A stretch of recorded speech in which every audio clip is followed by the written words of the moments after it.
สบายดีน้องเกสรสบายดีสบายดีไอ้ได้อยู่จักมือแล้วในมื้อนี้6 7 มื้อแหละอาการเป็นยังไงตอนนี้คือแบบยิ้มได้แล้วดีแล้วแต่มือประมาณมือหื้อเพื่อนเธออ้อแต่ว่ามืออื่นหมอคือถ้าเบิ่งอาการนิดนึงก็คือใกล้จะได้ออกจากโรงพยาบาลแล้วแม่นเป็นยังไงคุณหมอเพิ่นแบบเพิ่นดูแลดีบ่หมอนะตั้งแต่เกี้เข้ามาเนาะตั้งแต่ยังเข้ามาปุ๊บนี่บอกว่าสิเป็นหมอพยาบาลนี่เพิ่นดูแลดีใส่ใจคนไข้แบบเต็มร้อยเลยถามตลอดถามตลอดว่าเป็นยังไงบ้างแม่แล้วก็มาวัดไข้วัดความดันบ่จังซั่นจังซี่คือแบบตลอดเลยเพิ่นก็เปลี่ยนอันนี้นำคู่มือเลยได้เป็นผ้าปูปนอนเปลี่ยนผ้าปูที่นอนแล้วก็เปลี่ยนเบิดเลยผ้าชุดที่นอนนะในชุดเตียงล่ะเป็นเบิดเป็นทุกเสาร์อุปกรณ์การแพทย์แบบฉุกเฉินมี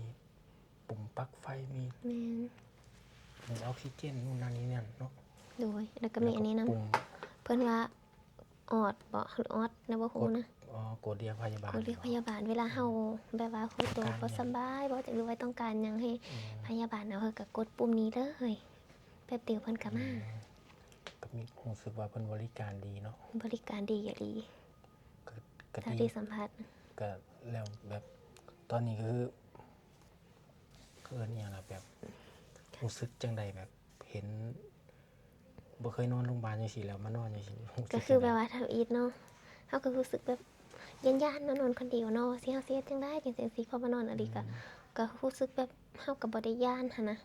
ก็คือเพิ่นก็คือคล้ายๆเป็นญาติเฮาสินะในการดูแลคือเป็นญาติพี่น้องกันนี่แหละแล้วเห็นดูแลใส่ใจนะเห็นโรงพยาบาลที่สปปลาวบ้านเฮาล่ะมันเป็นจังได๋เพิ่นก็ดีแต่ดีคนละแบบแต่ว่าเครื่องมืออยู่บ้านเฮามันบ่ทันสมัยแม่นแล้วก็สมัยในการสร้างกันอันนั้นก็แบบมันยังว่าแล้วก็ยังบ่ทันสมัยก็คือว่างบบ่หลายโดยงบบ่มีหลายก็คือว่าอยู่นี่ล่ะดีหลายบริการดีนำโดยแม่กินเยี่ยมแจ่มใสยิ้มแย้มแจ่มใสบ่ด่าเด้เห็นบ่เพิ่นก็เว้าม่วนหูแท้ใดแล้วนักใจอีหยังบ่ถ้านักใจนะก็สิเป็นแบบค่าใช้จ่ายแต่ยังบ่ฮู้ว่าเท่าใดนะเฮาก็นอนไปสิได้รักษาตัวเองให้ดีคือคุณหมอเพิ่นฮู้ว่ามาโรงพยาบาลจังซี่บ่ไหวเพิ่นจับรักษาได้เพิ่นบ่ได้ถามว่ามีเงินบ่โดยแม่นละนี่คือหลักมนุษยธรรมรักษาก่อนให้เรารอดก่อนแล้วค่อยมาพูดเรื่องค่าใช้จ่ายทีหลังแม่นละแล้วก็ขอบคุณพยาบาลหมอเนาะเพิ่นแม่แบบการจัดระบบระเบียบเพิ่นดีเนาะแล้วก็เพิ่นก็ใส่ใจคนไข้ดีแฮงเลยค่ะก็คือหมอทั้งนี่เพิ่นก็จรรยาบรรณของหมอเนาะโดยเห็นผู้ใดเจ็บไข้ได้ป่วยมากเป็นหน้าที่ของเพิ่นคือรักษาแม่ดีหลายเนาะการเรื่องเงินนี่บ่ต้องอาจสิเฮาอาจจะได้เสียหน่อยถ้าบ่มีเงินหลายเฮาก็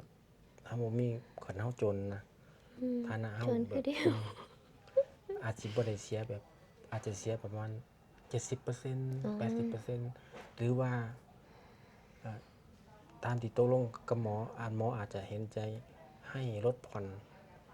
ค่ารักษาพยาบาลก็ได้มาไม่ผ่อนคือค่ารถโอ้ดีบ่แนวนั้นมีแบบนั้นอีกบ่แม่น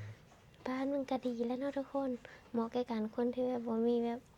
ว่าแล้วก็เงินสำรองในการรักษาตอนเจ็บตอนไข้นะก็คอยหามาผ่อนก็ถือว่าดีได้แบบนี้เพราะว่าน้องเกสรก็บ่มีบัตรประกันสังคมบ่มีประกันสุขภาพบ่มีบัตรหยังเลยเพราะว่ามาเที่ยวเนาะโดยบ่คิดว่าตัวเองสิมาโปรยอยู่นี่เนาะก็เลยว่าได้มาสิครั้งแรกในชีวิตทุกคนฮู้บ่ว่าพ่อแม่ฮู้ว่าเจ้ามานอนอยู่โรงพยาบาลอยู่ไทยนี่มารักษาตนพ่อแม่หายห่วงโดยแม่เพิ่นก็ว่าไปรักษาให้มันดีก่อนแล้วค่าใช้จ่ายจังซั่นจังซี่บ่มีก็หาซื้อมีพอขายเพิ่นก็ขายซื้อสินะแต่จังหาคืนเงินคำเป็นของนอกกายทางกายเอาก่อนทางกายก่อนแต่ว่าก็พยายามดูแลตัวเองโดยต่อไปก็ดูแลตัวเองให้ดีก่อนก้าวอย่าโหมหลายอย่าโหมงานหนักทั้งเฮ็ดเพจทั้งเฮ็ด YouTube เนาะเฮ็ดหลายอย่างและอันต่อนำเฮ็ดนะช่องอย่างเนี่ย ช่อ TikTok งมาจากช่องน้องเกสาวผู้ไทยเด้ออันนี้ YouTube เนาะแล้วก็มีอีกช่องหนึงเกสรสาวผู้ไทยแล้วก็เพจ TikTok กับเกสรสาวผู้ไทยเป็นภาษาไทยคือกันฝากติดตามเด้อพี่ๆทุกค ก็ น ฝากติดตามน้องให้เป็นกำลังใจให้น้องนี่เด้อแล้วมื้อนี้อ้ายก็มาเยี่ยมมายามก็ให้น้องเป็นให้น้องแบบหายไว โดย ๆสุขภาพแข็งแรงเร็ว โดยอ้าย ๆเนาะก็ซ้ำนี่ละก็บ่ได้ถามหยังหลาย โด เนาะ ยขอบเจอหลา ถึงเวย ลา ๆ พัก เด้อ ผ่อนนะเด้อ จ้าขอบเจอห ส ลาย บาย ๆ ดี พี่ๆทุกคน ส นั่ บาย น ดีโชคดีหายเร็วๆ